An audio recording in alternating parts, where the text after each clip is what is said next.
Every morning, the world wakes to the cries of our wounded earth. A bomb has just fallen on someone's home. A child lost their mother on a morning with no sunshine. A stream of people, unarmed, tear-streaked, march toward an unknown destination. War no longer belongs to one nation. It has become the shared pain of humanity. Even without declaring war, we, the ones living in peace, tread on a spiritual minefield. Turn on the TV and see smoke. Open our phones and see blood. Scroll social media and see children's eyes harden before they had a chance to grow. But what fractures the world isn't just bullets and bombs. It's the prolonged silence of those who could still care, yet choose not to speak. The world doesn't need more weapons, it needs hearts that still ache. It doesn't need slogans, it needs genuine prayers. It doesn't need further division, but a handshake, a hug, a circle of humans sitting together, not factions. Perhaps, we cannot stop a country. We cannot persuade a single leader. We cannot halt a missile. But we can stop ourselves from fueling hatred. We can sit down, so war doesn't begin in our eyes. Our words, or our silence. Today, please pause and listen to what the world silently whispers. Even as bombs fall, children dying in adult wars. The most haunting image isn't a warplane taking off. It's the eyes of a child, clutching a teddy, huddled next to their mother's lifeless body among rubble that was once home. They don't know which side strikes. They don't understand who attacked. All they know, this morning, their mother never woke. Their brother is buried. There's no dinner. And the world suddenly becomes hell on earth. War, no matter its cause, first kills those who do not carry guns. Yemen, Syria, Gaza, Ukraine. How many nameless, faceless children have fallen? How many girls were violated? How many boys now grow up with trembling, hateful hearts? Don't wait until your child becomes a victim to feel this pain. Don't wait until a generation falls silent to rediscover the meaning of peace. The Dalai Lama once said, "The future of humanity lies in compassion, not power." So today, we, those breathing in peace, can start with something small. Pray for a child you've never met. Pray that they not grow up to the smell of smoke and the sound of bombs. Pray that the first eyes they see are loving, not hateful. Because if we fail to act today, tomorrow, our descendants may walk through ruins born from our silence. The elderly, their memories, and a new nightmare. In cold, damp refugee camps, elderly people sit quietly, eyes clouded, bodies frail, yet their minds clear as of yesterday. They once survived war. They were once hungry, displaced, buried loved ones beside bomb blasts. They hoped future generations would not taste that same suffering. Yet now, once again, their children and grandchildren fall in the same tragedy. Blood still flows, homes still burn, and cries echo in the night like time never moved forward. A Syrian man once said in an interview, "I fled war at 10 years old. Now at 80, I'm fleeing again." War is not merely conflict between armies. It is the cruel echo of lessons humanity stubbornly refuses to learn. The memories of the elderly, they are living warnings for the world. They do not need a global podium. They only need to be heard, so that any heart still open can recognize the urgency. Thay Thich Nhat Hanh once taught, "War is not distant. It begins when we refuse to listen to each other's suffering." So today, if you hold any power, please sit down. Listen to the cries of those elders who have lost everything. Understand, if we continue on this broken path, not only children, but our collective memory will turn to ash. No one wins a war. Humanity alone loses. History is filled with wars. And there are always those called victors. But ask yourself, Has anyone truly won when hundreds of thousands are dead? Millions homeless? And an entire generation consumed by hatred? The answer is no. A victor may seize land, hold power, negotiate treaties, but they cannot revive the dead. They cannot erase the terror in a child's eyes. And they cannot heal a mother's broken heart. Pope Francis said, "The real losers of war are those forgotten in its aftermath." We cannot speak of glory when beneath triumphant flags lie countless unmarked graves. We cannot praise strategy when civilians are reduced to mere statistics. We cannot claim justice when death makes no distinction between right and wrong. Revenge never paves a path to peace. Only empathy, forgiveness, and dialogue can open the way back to humanity. Viktor Frankl, a survivor of Nazi concentration camps, once said, "Between stimulus and response, there is a space. In that space lies our power to choose." Today, the world also stands at that same crossroads. Do we continue retaliation? Or do we pause and ask, what are we really fighting for? The world doesn't need more bombs, it needs more hearts. We live in an unprecedented age. Advanced technology, artificial intelligence, weapons capable of obliterating the planet in mere hours. Yet, paradoxically, humanity has never felt more divided and insecure. The world doesn't need more nukes. It doesn't need more drones, tanks, or missiles. What it desperately needs are people who dare to remain human. Jiddu Krishnamurti said, "The world is ourselves if hatred lives within us. War will manifest outside us." If today, a nation decides to halt arms shipments, that's an act of kindness. If a leader chooses silence over incitement, that's courage. And if an ordinary person today chooses prayer over judgment, the seeds of peace have already been planted. We don't need more bullets. We need more compassion. Not because the world needs to be weaker, but because only through softness can humanity truly survive. From factional tension to human-centered dialogue.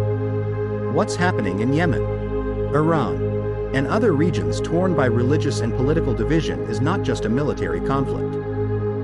It's a wound that runs deep in history, fueled by prejudice, fear, and pride masquerading as righteousness. Shia versus Sunni, Islam versus Christianity, East versus West. These labels have become shields behind which the innocent are killed, not for what they believed, but simply because they belong to the other side. Thay Thich Nhat Hanh once said, "There is no way to peace, peace is the way." Peace cannot be forged in blood, even blood of the enemy. Because when one life is lost, hatred does not vanish, it transforms and perpetuates. It passes through generations. It seeps into the children who grow up amid conflict, and one day, they may carry guns instead of hands of friendship. So I ask, when will we wake up and choose to stop? No one is perfect. No single faith holds all the truth. No faction has a monopoly on suffering. But we can all agree on one fundamental truth. Every human life deserves to live. Every gunshot silences a chance at peace. Taking a seat at the dialogue table, that's not weakness, but the deepest form of courage. Prayer is not passive, it's a call to awake. Some say, prayer changes nothing. They forget that every great transformation in history began in the silent hearts of a few. Prayer is not giving up or escaping reality. It is fully being present in humanity's pain. Reminding ourselves, I may not stop the war, but I will never stop loving. Mahatma Gandhi wrote, "Prayer is the foundation of action." A deep prayer becomes a right action. A heartfelt prayer may not reach the skies, but it reaches the heart. A grieving mother doesn't need explanations, she needs someone to pray beside her. A child hiding in rubble doesn't need speeches, they need a candle someone lit for them. Prayer is the whisper of those whose hearts are still alive, not silenced by despair. when millions pray for peace. It isn't naive, it's the most profound act a weary humanity can take to begin healing itself. Peace doesn't come from slogans, but courageous silence with those WHO hurt us. It's easy to shout slogans like "Peace for the world." It's easy to sign peace resolutions under applause and lights. The hard part is truly sitting down with someone who has hurt you. Real peace doesn't come from slogans, it begins when we lay down our inner weapons. Not on battlefields, but within our own souls. Carl Jung said, "Peace doesn't start by wiping out your enemy, but by seeing yourself in them." We're quick to label the world. Right or wrong. You or them. Democracy or tyranny. Good or evil. But beneath these labels, we're all human too. Capable of love. Capable of pain. Wanting to live and protect those we cherish. If you have the courage to sit down. Not to win, but to listen. Not to accuse, but to understand. You might realize we don't need another war. Thay Min Naeem reminds us. True peace only arrives when we no longer thirst for victory. Sitting across from another doesn't diminish you. It helps you expand your heart to hold even the one who hurt you. And when a person grows that much, that seat becomes a new haven of safety in the world. Is our world driven by humanity or hidden agendas? Who really is calling the shots? Is it people with hearts that love? Or faceless powers driven by profit, oil, and fear? When a child falls in Gaza, Ukraine, or Yemen, does anyone signing weapon deals feel the loss? Or is that just incidental collateral? Just a number in the ledger? Pope Francis said, "Today's wars are not started by people, they are decided by weapons dealers." If this world belongs to those who can pay for the power to start wars, will its future belong to voiceless children? No. This world cannot forever remain the playground of hidden forces. We, ordinary people who love and have been silent too long, must speak up. Not to accuse, but to declare, we see, we care, we disagree. If kindness stays silent, cruelty will assume it's allowed. But if millions of good people raise their voices, even the hardest hearts cannot remain untouched. This is our moment to reclaim the world, not with guns, but with awakening and compassion. Do not let children carry the scars of war. A child's face should reflect innocence. Yet today, too many innocent faces are shadowed by dust, blood, and numbness. When a baby is born amid bombs, the first lesson they learn is fear. When a child witnesses a father taken or a mother scream, their first lesson isn't ABCs, it's hatred. Carl Jung wrote, "Children don't listen to what we say, they watch what we do. And then they imitate it." If adults choose violence to claim justice, those children will one day continue the cycle, armed instead of embracing. We cannot expect peace if we sow only violence in young hearts. We cannot hope for kindness if they only witness cruelty. Thay Thich Nhat Hanh said, "To build peace for the next generation, we must live peace in this one." Each bomb today not only destroys homes, it destroys a child's trust in humanity. They grow up in silence, fear, or bitterness. They don't choose to hate, we teach them to hate. Please, let's not let this generation fall both physically and emotionally. If you love children, stop, hold them, teach them to believe in love by showing them love ourselves. Faith, compassion, and a prayer for the earth. When humans turn on each other, they are also turning against Mother Earth. Every war does not only kill people, it burns forests, pollutes the air, poisons rivers, and turns fertile land into barren ground. The earth, silently, is also crying out. Through floods, droughts, diseases, and the visible fractures on the surface of life. The Dalai Lama once said, "We do not inherit the earth from our ancestors, we borrow it from our children."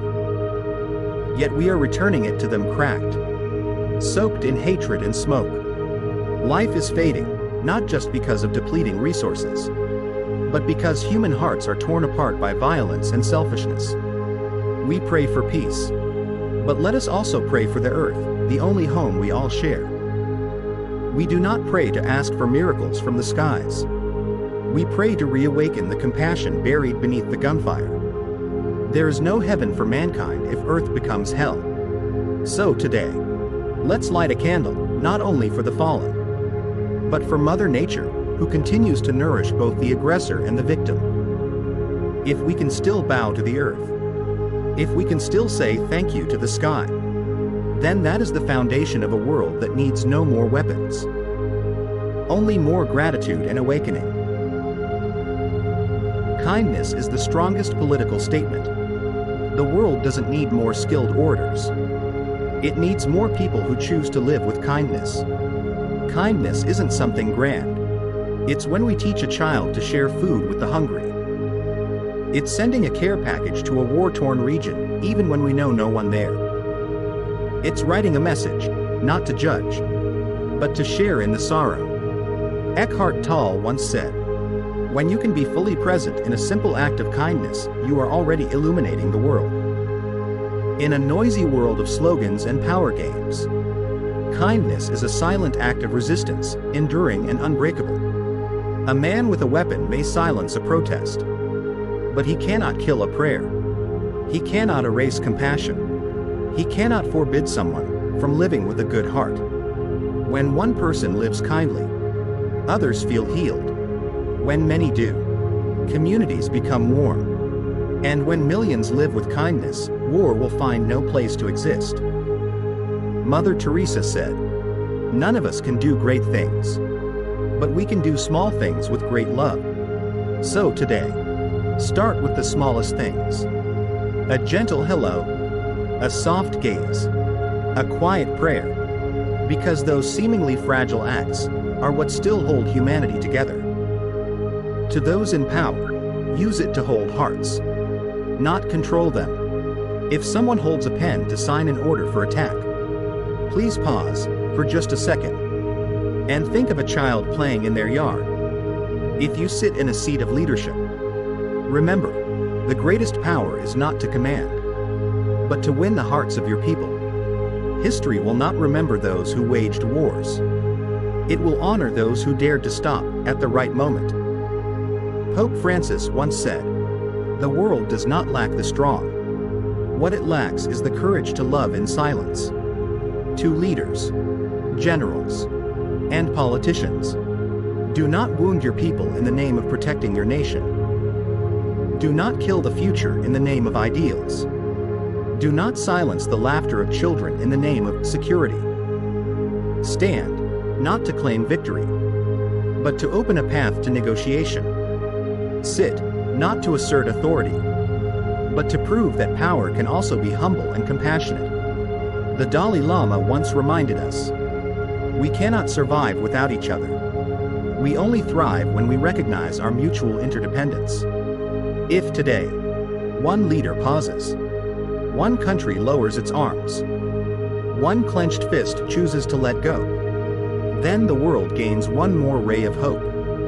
And if they cannot yet do so, then we, the ordinary, shall go first. With our faith, our kindness, and the quiet voices rising from our hearts, let all of humanity raise a prayer together. Imagine, if one day, every city on earth turned off its lights for 10 minutes. No speeches, no sirens, no banners, just candlelight, and a shared prayer whispered from millions of hearts. May peace bless this world. No boundaries of nation, religion, race, or language. The elderly, the children, Christians, Buddhists, Muslims, the unaffiliated, all sitting together, not to debate, but to listen, to their own hearts, to each other's pain. Lao Tzu once said, "Water is soft, yet it carves through rock. Love seems weak, but it is the greatest transformative force." We have fought for too long. Now is the time to sit together as children of the same earth. No one wins. No one loses. Only humanity, walking together through a long night, guided by the light within each soul. If every city had a peace square, if every home lit a candle for forgiveness, if every classroom taught 1 hour of compassion, then this world, though wounded, could begin to heal.